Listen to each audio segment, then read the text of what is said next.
Hello, this is Matt on the Moon Lambo channel, and here it is directly from CoinDesk. Pre-IPO tech equity platform Link2 has sold $50 million in private shares of Ripple, making it the leader of a crypto-heavy basket of firms that might go public. And no, they did not misspeak there. They said Ripple and they meant Ripple. They're talking about shares of Ripple, the company, $50 million worth. Excuse me. Not $50 million worth of XRP. And it's an interesting vote of confidence to see that many sales of Ripple, the company, despite the fact that the SEC is going after them and trying to tear them down. Very fascinating stuff here. So I want to share with you that. Also, hey, XRP moved up a slot in market cap back up to number 7. And also I want to show you, because I found it interesting, a chart from a very popular analyst that illustrates that although arguably there's a ton of opportunity investing in crypto, it's the most exciting area to invest in the entire planet. It's where the most opportunities. That's my humble opinion. But he has a chart that shows the degree to which the opportunity diminishes with every single market cycle, which is something that I've been saying for the entirety of me running this YouTube channel, because the more money it flows into the space, the more money it's going to take to get a doubling, tripling, quadrupling effect. But he's got a chart for Bitcoin specifically, and it just paints the picture. And I think visualization of a concept like that can be helpful, so I want to highlight that too. But before going further, I do want to be clear. I do not have a legal or financial background of any kind. I'm not offering legal or financial advice, and you definitely should not buy or sell anything because of anything that I say or write. I'm just an enthusiast who enjoys making YouTube videos about crypto-related topics, but just as a hobby and just for fun. So here's the actual headline from CoinDesk, which is very well known for not writing friendly stuff about Ripple and or XRP. Of course, despite this not being a bad article, they still did insist in this article that Ripple created XRP, which is just, at this point, if they don't know, they have to be willfully disregarding facts. They have to be willfully disregarding this, because that's what they've been reporting for years and years and years and years. But anyway, here's the headline. XRP Army drives bumper sales in Ripple stock despite SEC probe. Accredited investors are falling over themselves to grab pre-IPO equity in budding cryptocurrency unicorns like BlockFi, Dapper Labs, and Kraken, according to Link2, a firm that buys equity in young tech firms before they hit the public markets. But out of a crypto-heavy basket of unlisted company shares, Ripple Labs, a creator of the XRP token, that's not right, is the stock that Link2 users are buying the most. Isn't that interesting? Ripple is the stock that people are buying the most. And who's buying this? Well, accredited investors. And presumably a lot of these people would hold XRP perhaps, and maybe they're just interested in diversifying. There would be, I would assume, I'd be curious to know if Link2 ever puts the information out, if they've collected the data. Like, how many of these people are just purchasing the stock and aren't even in crypto, but they're just interested in, pre-IPO tech companies because they're getting their grubby little mitts on something that the typical person is not even allowed to legally invest in. You know what it takes to be an accredited investor? Well, I've talked about it a bit in the past, but here are some of the specifics. This comes from Investopedia.com. Who is an accredited investor? All you need to look at is these two bullet points, but the SEC is the entity that came up with this. So they're protecting you from having access to investing in exciting companies that might be worth a fortune in the future. That's what they're doing. They're protecting you from yourself, because you know why? You're too stupid to make your own financial decisions for yourself. You need the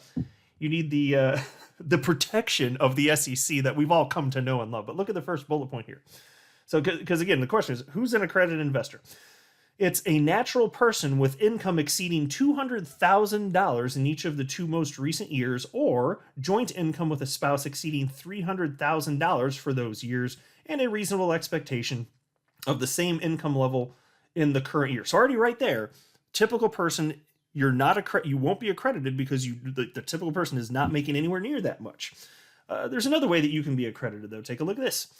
A natural person who has an individual net worth or joint net worth with the person's spouse that exceeds $1 million at the time of the purchase, excluding the value of the primary residence of such person. So even if your net worth is over 1 million, if you don't have at least 1 million in net worth, excluding your home, you also are not an accredited investor because you're not sophisticated enough to purchase these companies. So again, they're just protecting you from yourself. I've always been disgusted by these rules because even if some people would be harmed by making financial decisions, that's their own damn fault. Just because somebody might make a poor financial decision doesn't mean that you should take financial freedom and decision making away from people just because some people might make dumb choices. If anything, try and educate them. Instead of taking away freedom, how about just educating the general public? Maybe make that an emphasis in grade school. How about that? Maybe that would be a better approach, don't you think here?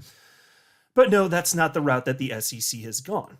Still, even so, there are a lot of people that seem to be well-to-do that want to purchase Ripple because they think that Ripple, the company stock, is going to be worth way, way, way more in the future. And I wouldn't be surprised if that's correct.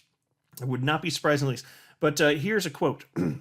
This comes from Nick Barafato, who is better known within the XRP community as Mr. B XRP. And he actually does have a role at Link2. He started working there somewhat recently. But anyway, here's a quote from him. "We don't act like a broker, but rather we put our money up front and buy pre-IPO tech company shares from early founders, investors, and employees that need to liquidate shares for whatever reason. That might be to buy a house or send a kid to college." And then there was also this quote. "We also retain ownership of a percentage of each and every investment we make until the company exits," end quote. And then the piece continues. And this is crazy. So this is where it really starts to grind my gears that they're taking the opportunity to invest in companies like this out of the hands of the everyday person. So even if this is higher risk, because there maybe a lot of the times this is startup companies, okay, fine, but still you should have the free. That's my argument. Is you should have the freedom, and we should just make sure that people are not financially illiterate, as they're being raised in the United States and going through a lot of people going through the public school system. But anyway. Piece reads as follows. "It's perhaps no surprise there's a strong demand for private equity in crypto companies, given events like crypto exchange Coinbase's direct listing last year. Coinbase's stock was changing hands on the Link2 platform at $32 a share just 9 months before it listed at over $350, according to Barafato." Did you guys read that or see that? The price for Coinbase stock before they went public was $32. And if you, Mr. Unsophisticated, non-accredited investor, if you wanted to purchase it, you had to wait until the price was inflated upon the IPO, and it launched at $350 because you are not sophisticated enough to purchase it when it was $32, which is just offensive. And I checked before recording; it's currently at $166. It's been up and down, up and down, but still, that's way higher than $32. So really, think about that. The SEC, what did they protect the typical investor from? Buying it cheap, because that's what the data shows at this point. But think about this: if Coinbase could do that, how much do you think Ripple, the company, is going to be worth? Man, because look, they're already worth right now. The most recent valuation was $15 billion. But in terms of what that will mean, if there's an IPO and how much that might ramp up as a result of demand and price getting better, I can only imagine. I would still, just a for fun guess, expect that XRP would result in way, way, way greater returns than any startup, especially if you're talking about over a shorter time frame. So, is Ripple stock going to outperform XRP? No way to know exactly which, if either, is going to have long-term viability. You know my stance, though. I'm very optimistic for both. My for fun guess would be that XRP would substantially outperform Ripple because in the crypto space, there's not sufficient liquidity here. It doesn't take much at all to get to this just dramatic asymmetrical returns. And there's also the frenzy around the crypto asset class, even more so than there would be for companies like Ripple. As fantastic as they are, I'm not trying to take anything away from them. I just think there's going to be less compared to the crypto space. To me, that just seems like a no-brainer, at least for the indefinite future here. Let me scroll a little bit lower here. There's another part I wanted to read. And by the way, it is clear, Ripple, they plan to go public. They're just waiting for this SEC case to end. So it's a matter of if, not when, in all likelihood. It's not I'm not saying it's 100% sure, but The messaging we've been getting from the very top, from Brad Garlinghouse, Ripple CEO, seems to make it very clear that is indeed the case. So $50 million worth of private equity of Ripple Labs has been sold here. Now take a look at this quote from Nick Verifato. We were selling Ripple shares long before the SEC case, Verifato said. Many of our members hold digital assets and they were emboldened by this case with the SEC and decided they wanted to have a piece of Ripple equity as well as XRP. That's pretty cool stuff right there. So it's very nice to see this. And now here's what attorney John Deaton had to say about this. There's no doubt that XRP holders' amicus brief will cite to the fact XRP holders know the difference between a virtual currency and a security. In fact, many XRP holders have used some of their XRP, which is a virtual currency, to purchase pre-IPO shares, which are actual securities, in Ripple. So think about that. XRP is allegedly a security. So these people, some of them, have been purchasing Ripple using their XRP. So they purchased a security with a security. Well, how about that? That's a new fun trick. Never seen that before. It's completely ridiculous. Now this headline, and I don't have a ton to say on this. I just wanted to share the happy news here. Here's the headline from you today. XRP takes back 7th place in crypto market as more payment firms onboard RippleNet. And here's live CoinWatch indeed as I'm recording this anyway. It's at number 7. It was not too long ago at number 6, but then it dropped to 7 and then down to 8. And now it's back at number 7. So it's going to be volatile.